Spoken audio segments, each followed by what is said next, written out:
आप लोग, ये है सीक्वेंस सीरीज का लेक्चर नंबर 3। पिछले लेक्चर में हम लोगों ने लिमिट पॉइंट के बारे में पढ़ा था, monotonic increasing sequence, monotonic decreasing sequence, ये पढ़ लिया था। आज उससे आगे पढ़ने वाले हैं, ठीक है। तो स्टार्ट करते हैं। तो हम लोग आज पढ़ेंगे बोल्जेनो-वीयरस्ट्रास थ्योरम, ठीक है। उसके बाद पढ़ेंगे लिमिट ऑफ सीक्वेंस। तो सबसे पहले देखते हैं बोल्जेनो-वीयरस्ट्रास थ्योरम क्या है, ठीक है। बोल्जेनो बड़ा आसान है, इसके बारे में बहुत हवा बना हुआ है कि बहुत घुमा फिरा के बोला रहता है, लेकिन ये ऐसा कुछ नहीं है। बोल्जेनो-वीयरस्ट्रास, इसका कहना क्या है? ये कह रहा है कि हर एक बाउंडेड सीक्वेंस के पास एटलीस्ट वन लिमिट पॉइंट होता है। जितना भी बाउंडेड सीक्वेंस है उसके पास कम से कम एक लिमिट पॉइंट होगा, ये कह रहा है, ठीक है। तो देखिए इसका कहना कैसे सही है। ये कह रहा है कि एवरी बाउंडेड सीक्वेंस,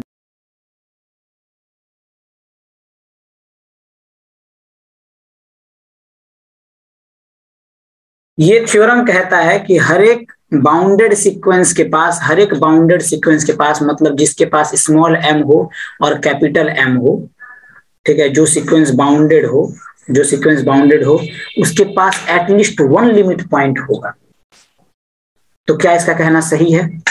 इस बात का पता आप ऐसे लगा सकते हैं कि आप सीक्वेंस मन में सोचिए जिससे ये थ्योरम गलत हो जाए। तो आप सोचिएगा तो आपको एक भी थ्योरम नहीं मिलेगा। समझ में आया? अरे कैसे मिलेगा भाई, ये तो थ्योरम है ना, नहीं मिलेगा। तो ये ऐसा बोल रहा है, ठीक है। तो देख लीजिए एग्जाम्पल कि आप कोई सा भी बाउंडेड सीक्वेंस लीजिएगा, ठीक है। एग्जाम्पल लीजिए, जैसे मान लीजिए आप am लिए हैं -1 का पावर n बटे n, ये बाउंडेड सीक्वेंस है। थोड़ा सा ऑस्किलेट होता हुआ कभी कभी बीच बीच में दिखाई देगा, बट ये लिमिट पॉइंट है इसके पास। कैसे? जैसे ही आप n को टेंड करवा दीजिएगा इंफिनिटी पे, धड़ाक से 0 हो जाएगा। यहाँ देखिए, as n tends to infinity, an कहाँ जाएगा? 0 पे चल जाएगा। n कहाँ चल जाएगा? an कहाँ जाएगा? 0 पे चल जाएगा। तो जैसे ही 0 पे जाएगा, इसका मतलब यहाँ देखिए, इसका सबसे बड़ा, सबसे छोटा पॉइंट क्या होगा? -1, ये 1 है, बीच में है 0। देखिए 1 रखिएगा तो आएगा सबसे पहले -1, 2 रखिएगा तो आ जाएगा 1/2, 3 रखिएगा तो आएगा -1/3, 4 रखिएगा तो आएगा 1/4, 5 रखिएगा तो आएगा -1/5, ठीक। ऐसे ही तो इधर से भी यहाँ सटते जा रहा है, n से भी इधर सटते जा रहा है, मतलब 0 के पास आके सब जम जाएगा, ठीक है। कद्दू कटेगा तो सब में बटेगा, वही वाला बात है। 0 के पास आकर के सब जम गया।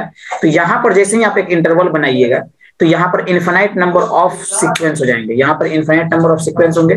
तो यहाँ पे जब इनफाइनाइट नंबर ऑफ सीक्वेंस हो जाएंगे तो इसका मतलब इसी 0 को आप क्या बोलिएगा? लिमिट पॉइंट बोलिएगा। तो एक लिमिट पॉइंट इसके पास है, सबके पास होता है। आप सीक्वेंस 1/n ले लीजिए, ठीक है। जो भी बाउंडेड है उसके पास होगा, अनबाउंडेड का नहीं पता, बट अगर बाउंडेड है तो होगा, ठीक है। इसका कन्वर्स टू नहीं है कि अगर किसी के पास लिमिट पॉइंट है तो वो बाउंडेड होगा, ऐसा जरूरी नहीं है, ठीक है। इसके लिए मैंने आपको एग्जांपल दिया हुआ है प्राइम वाला, याद रखिए प्राइम वाला एग्जांपल, ठीक है। फिर से बता दूं आपको याद आ जाए, क्योंकि आप लोग हो सकता है भूल गए हो। मैं फिर से बताता हूँ, कभी भूला कभी याद किया, यही वाला बात हो जाता है। तो एग्जांपल है 2 आएगा इफ n इज प्राइम, यही एग्जांपल था, ठीक। और n आएगा if n is not prime. अगर n प्राइम नहीं है तो n ही रहेगा, और अगर n प्राइम है तो उसका वैल्यू 2 होगा। इसका मतलब कि अगर मान लीजिए ये एक लाइन है, यहाँ पर 2 है, ये 0 है, ये 1 है, ठीक है।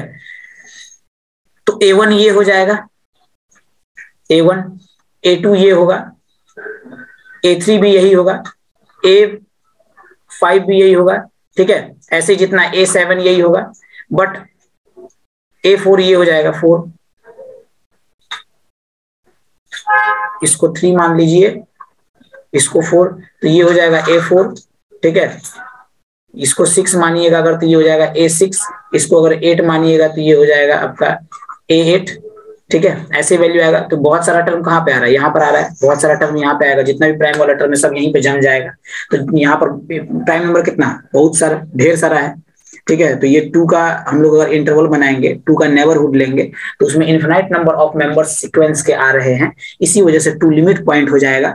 ठीक है, बट ये बाउंडेड नहीं है, ये बाउंडेड नहीं है, क्योंकि आप जब ऐसे इसको इस सीक्वेंस को तोड़िएगा, तो इस सीक्वेंस को जैसे ही तोड़िएगा तो ये कितना कैसा बनेगा, ये बनेगा 1 2 3 पर क्या आ जाएगा, ये फिर से 2, 4 पे 4, 5 पे फिर से 2, 6 पे 6, 7 पे फिर से कितना 7 पे 2, 8 पे फिर से 8, 9 पे 9, 10 पे 10, 11 पे 2, ठीक है, 12 पर 12, 13 पे 2, ऐसे करके बढ़ते जा रहा है। 2 तो बीच में आते जा रहा है, 2 रिपीट कर रहा है, बट नंबर भी बढ़ रहा है अलग वाला, है ना, मतलब ये इन्फिनाइट तक जाएगा।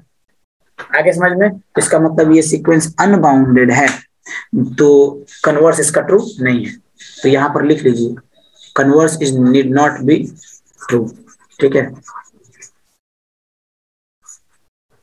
कन्वर्स इसका ट्रू नहीं है।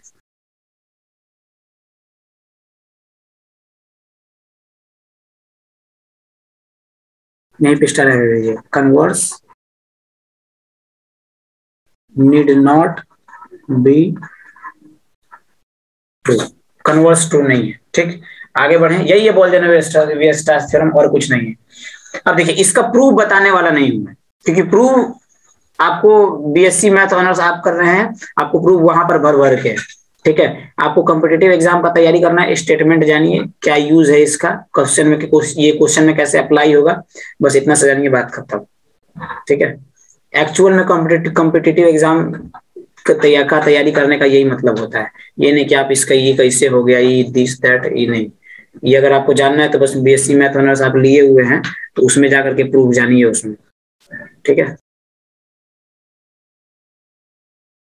अब है लिमिट ऑफ सीक्वेंस।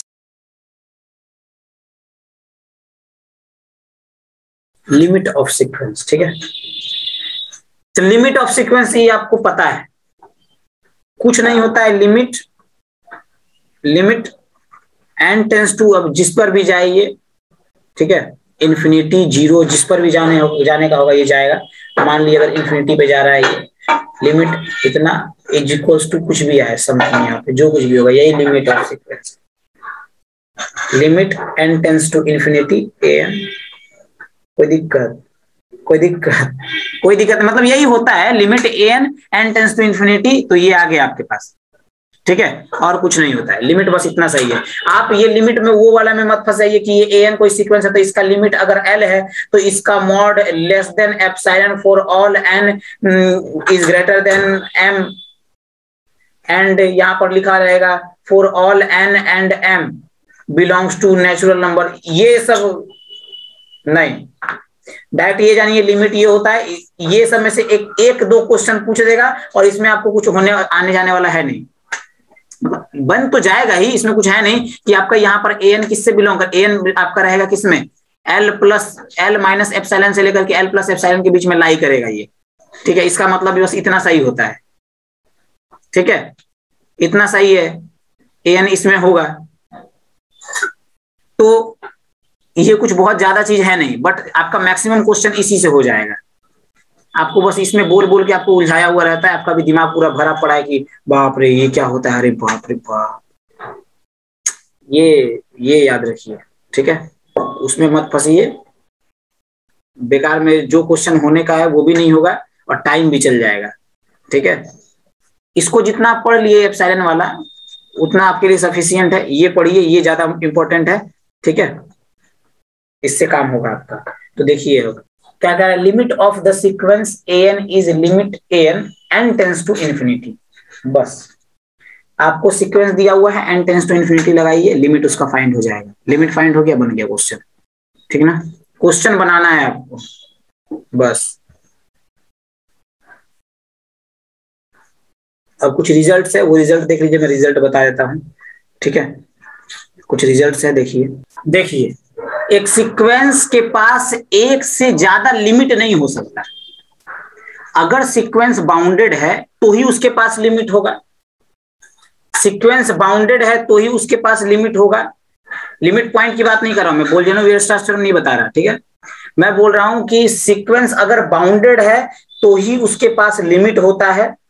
दूसरी बात, अगर सीक्वेंस के पास लिमिट है तो लिमिट हमेशा यूनिक होगा, मतलब एक ही लिमिट होगा उसका, सिर्फ एक ही लिमिट होता है, ठीक है। तीसरी बात कि अनबाउंडेड सीक्वेंस के पास लिमिट नहीं होता है, अनबाउंडेड सीक्वेंस के पास लिमिट नहीं होता है, ठीक है। और नॉन मोनोटोनिक सीक्वेंस के पास लिमिट हो सकता है। अगर सीक्वेंस नॉन मोनोटोनिक है, मतलब ऐसा नहीं कि वो इंक्रीजिंग है या फिर वो डिक्रीज या ऑस्किलेट कर रहा है, ठीक है, नॉन मोनोटोनिक है तो भी उसके पास लिमिट हो सकता है, ठीक है। आगे चलते हैं, यही 3 रिजल्ट था, ध्यान रखिएगा। स्टेटमेंट बेस्ड क्वेश्चन ये सब पर बनता है ज्यादा, ठीक। स्टेटमेंट बेस्ड क्वेश्चन बनेगा और उसमें इसका यूज आएगा, तो ध्यान रखिएगा ऐसे सब क्वेश्चन का और ऐसे स्टेटमेंट का, ठीक है ना। आगे बढ़ते हैं, आपको लिमिट से एक क्वेश्चन है, लिमिट से क्वेश्चन कीजिए। एक क्वेश्चन है, देखिए आपको जितना भी क्वेश्चन यहाँ करा रहा हूं मैं वो सारा प्रीवियस ईयर क्वेश्चन है, बस आपको ये नहीं बताया जा रहा है कि प्रीवियस कौन से ईयर का है। अगर ये बता दिया गया तब आपका भाव बढ़ जाएगा, क्या आप हमारे जैसा के प्रीवियस ईयर क्वेश्चन मार दिए, नहीं, प्रीवियस ईयर क्वेश्चन ही है, ठीक है, सारा चूज करके लाया गया है आपके लिए, ठीक है। Limit n tends to infinity 2 का पावर n प्लस 1 प्लस 3 का पावर n प्लस 1 बाय 2 का पावर n प्लस 3 का पावर n। ये क्वेश्चन है, क्वेश्चन कीजिए, वीडियो को पॉज कीजिए, 3 मिनट का टाइम लीजिए और बनाइए। बन गया मतलब आप वाह युद्ध जीत गए, ठीक है। चलिए इसको सॉल्व करता हूं मैं। देखिए इसको सॉल्व करने का ट्रिक यूज करना है। सबसे पहले इस 2 और 3 में बड़ा कौन है, बड़ा कौन है, तो बड़ा है आपके पास 3, ठीक है, तो वही कॉमन लेना है, जो बड़ा रहता है वही कॉमन लेना है। तो जैसे ही कॉमन लीजिएगा आप, limit n tends to infinity, तो कॉमन लीजिएगा तो ये कितना 2/3 का पावर हो जाएगा n प्लस 1 प्लस 1, ये ब्रैकेट में आ जाएगा 3 का पावर n प्लस 1। इनमें से कॉमन लीजिएगा ये 2/3 का पावर कितना हो जाएगा n, यहाँ हो जाएगा प्लस 1 और यहाँ आ जाएगा 3 का पावर n। अब यहाँ जैसे ही आप इसको काटिएगा तो कट जाएगा, इसे बच जाएगा ऊपर में 3, यही ना बचेगा, ऊपर में 3 बच जाएगा। अब देखिए लिमिट को मारना है क्या, n tends to infinity, n tends to infinity मारेंगे बस ये लहर जाएगा, धड़ाक से आगे धर लेगा, इसमें आग धर लेगा, भग जाएगा। मतलब जैसे ही 2/3 का पावर यहाँ पर n प्लस 1 है, इसमें भी लिमिट मारना होगा, और 2/3 का पावर n है, मतलब इसमें भी लिमिट मारना होगा। तो देखिए 2/3 का मतलब ये 0 से बड़ा है 2/3 और 1 से छोटा है, तो 0 से बड़ा और 1 से छोटा नंबर का जब भी पावर इन्फिनाइट करेंगे तो उसको 0 के बराबर लिखते हैं। मतलब ई वाला पार्ट हो गया 0 और इहो पार्ट हो गया 0, क्योंकि यहाँ पर भी इन्फिनाइट चल जाएगा, यहाँ पर भी पावर इन्फिनाइट चल जाएगा, तो 0 हो गया। मतलब कि ऊपर में बचा 1 × 3/1, यही ना। तो आंसर कितना आ जाएगा भैया, आंसर आएगा 3 आंसर। कोई दिक्कत, ये क्वेश्चन ऐसे होगा, सेकंड का क्वेश्चन है ये सब, ठीक है। आगे बढ़ते हैं, एक और क्वेश्चन है, क्वेश्चन कीजिए। देखिए ये क्वेश्चन है आपके पास, ठीक है, कैसे लिमिट फाइंड करेंगे इसका। तो सबसे पहले आप ये वाला टर्म उठा के बाहर लिखिएगा, अगर इसको गौर से देखिए, दिमाग फैला के, ठीक है। देखिए कुछ ऐसा दिख सकता है आपको,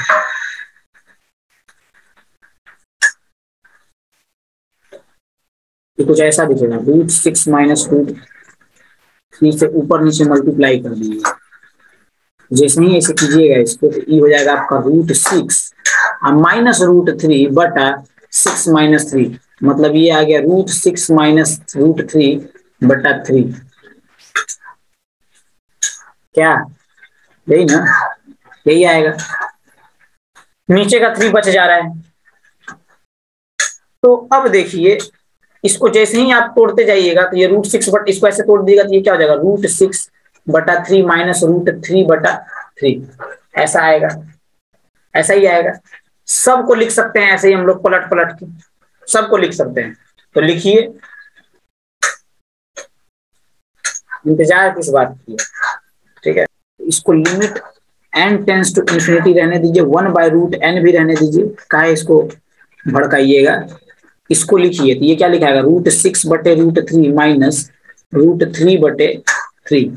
इसको लिखिएगा तो ये आएगा √9/3 माइनस √6/3। इसको लिखिएगा तो ये आएगा √12/3 माइनस √9/3। ऐसे बढ़ते जाएगा, ठीक है। लास्ट में आएगा क्या, प्लस √3n+1/3 माइनस √3n/3, यही होगा।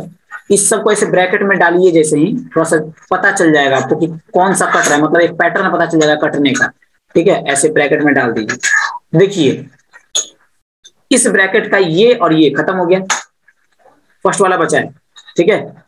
लास्ट वाला कट रहा है, लास्ट से फर्स्ट कट रहा है, फिर इस लास्ट से ये फर्स्ट कट गया, फिर इस लास्ट से इसका फर्स्ट कटेगा। ऐसे काटते जाइएगा तो एक ब्रैकेट आएगा जिसका लास्ट से ये वाला फर्स्ट कट जाएगा, बचेगा क्या, ये है ना, ये वाला पार्ट बच जाएगा। तो अब देखिए, क्योंकि इसके बाद कोई फर्स्ट आ नहीं रहा है तो यही लास्ट वाला बचेगा। अब ये इसको लिखिए, limit n tends to infinity 1/√n, और ये आ गया ब्रैकेट में √6/√3, कितना आ गया, ठीक है, माइनस √3n/3, यही होगा। अब देखिए ये कितना हो जाएगा, 3 कॉमन, 1/3 कॉमन ले लीजिए, तो 1/3 जैसे ही कॉमन लीजिएगा √n को अंदर भेज दीजिए, तो ये कितना हो जाएगा, limit n tends to infinity 1/3 बाहर आ गया, तो ये बन जाएगा √6 माइनस √3n, अब बटा आ जाएगा √n, यही होगा। अब इसको डिवाइड मार दीजिए, तो डिवाइड जैसे मतलब डिस्ट्रीब्यूट कर दीजिए, ये 1/3 हो जाएगा, ये limit n tends to infinity.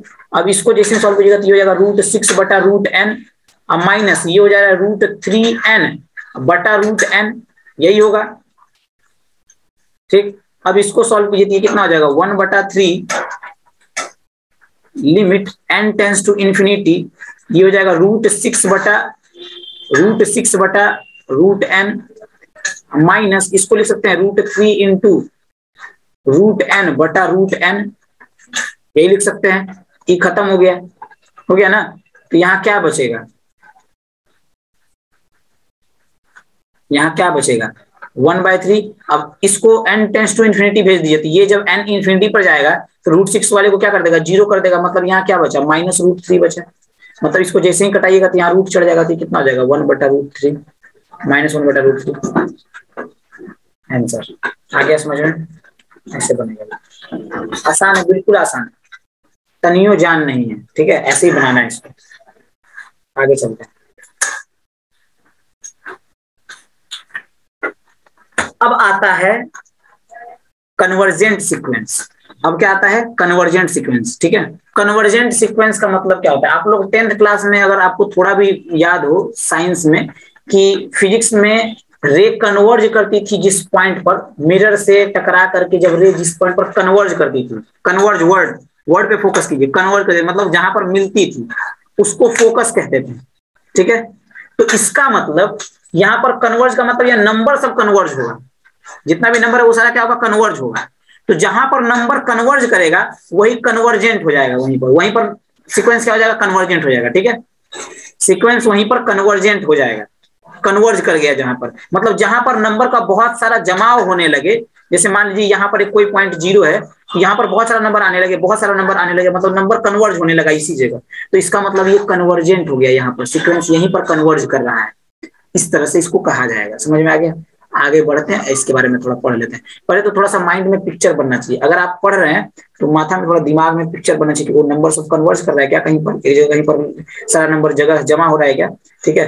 तो कहेंगे ये सीक्वेंस कन्वर्ज हो रहा है, मतलब सीक्वेंस कन्वर्ज कर रहा है, ठीक है। देखिए क्या कह रहा है, अगर सीक्वेंस का लिमिट एग्जिस्ट कर जाए, यही कह रहा है ना, a sequence an is said to be convergent if limit of sequence is exist कर जाएगा, अगर सीक्वेंस का लिमिट एग्जिस्ट कर जाएगा तो समझ जाएंगे सीक्वेंस कन्वर्जेंट है। एकदम बिल्कुल आसान सा तरीका है पता करने का कि सीक्वेंस कन्वर्जेंट है या कन्वर्जेंट नहीं, मतलब दिमाग नहीं लगाना है कि वो ये तो लिमिट इसका ये टर्म बढ़ते जा रहा है, ये इंक्रीजिंग, इतना कुछ भेजा खराब नहीं करना है। Limit at n tends to infinity कीजिए, n टेंड्स टू इनफिनाइट कीजिए, लिमिट निकालिए, लिमिट अगर एक फाइनाइट पॉइंट आ रहा है तो इसका मतलब कन्वर्जेंट है, और फाइनाइट पॉइंट नहीं आया तो इसका मतलब कन्वर्जेंट नहीं है।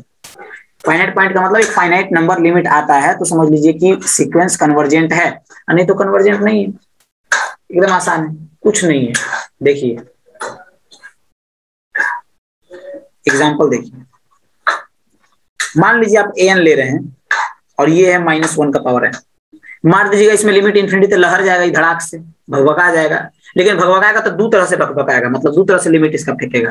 क्या क्या?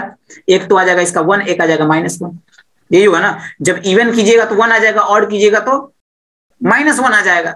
मतलब यहां पर लिमिट एग्जिस्ट नहीं किया, क्योंकि लिमिट यूनिक होता है। दो दो पॉइंट दे रहा है ना भाई, अरे 2 पॉइंट दे रहा है तो कभी लिमिट एग्जिस्ट करेगा? लिमिट हमेशा यूनिक होता है, तो लिमिट यूनिक काम करेगा यहाँ पे। तो इसका मतलब ये कन्वर्जेंट नहीं है, नॉट कन्वर्जेंट, ठीक है, ये कन्वर्जेंट नहीं है। समझ में आ गया?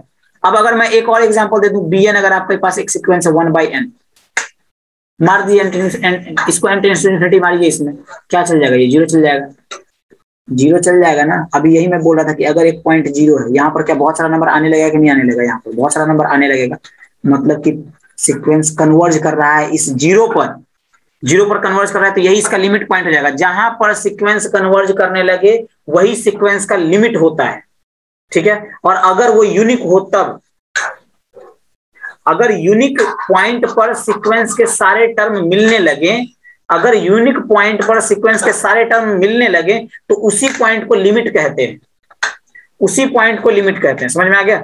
और कुछ नहीं है, कन्वर्जेंट ऑफ सीक्वेंस बस इतना सा है। तो आपको बोला जाएगा कि ये सीक्वेंस कन्वर्जेंट है या नहीं है, तो आप कुछ नहीं कीजिएगा, उसको लिमिट फाइंड कीजिएगा। लिमिट अगर एक फाइनाइट नंबर आता है तो समझ जाइए सीक्वेंस कन्वर्जेंट है, नहीं तो बुझ रहे हैं आप कि कन्वर्जेंट नहीं है, ठीक है।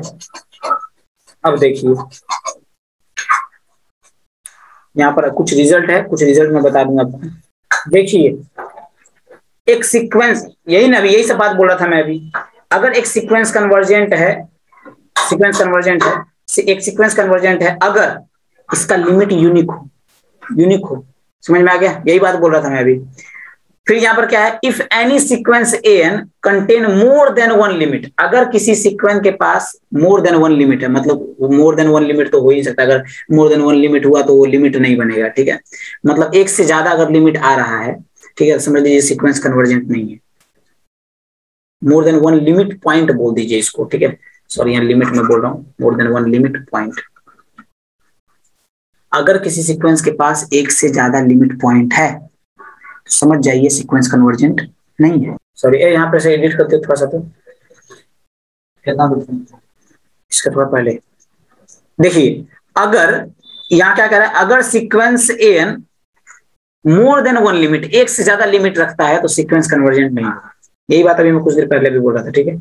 यहाँ इसके लिए एग्जांपल ये देख लीजिए, ये एग्जांपल है, ठीक है, ये एग्जांपल है। आगे समझ में, आगे चलते हैं। देखिए ये क्या कह रहा है, एवरी कन्वर्जेंट सीक्वेंस, हर एक कन्वर्जेंट सीक्वेंस बाउंडेड सीक्वेंस होता है, ठीक है, हर एक कन्वर्जेंट सीक्वेंस बाउंडेड सीक्वेंस होता है, बट इसका कन्वर्स ट्रू नहीं है। जितना भी सीक्वेंस कन्वर्जेंट है, ठीक है, वो सारा सीक्वेंस बाउंडेड होगा, बट अगर सीक्वेंस बाउंडेड है तो कन्वर्जेंट हो, ये बात जरूरी नहीं है, ट्रू नहीं है। Unbounded sequence, unbounded sequence convergent कभी नहीं होता है, ठीक है। तो आज के लिए हम लोग इतना ही रहने देते हैं, मिलते हैं अगले लेक्चर में। तब तक के लिए आपका बहुत बहुत धन्यवाद।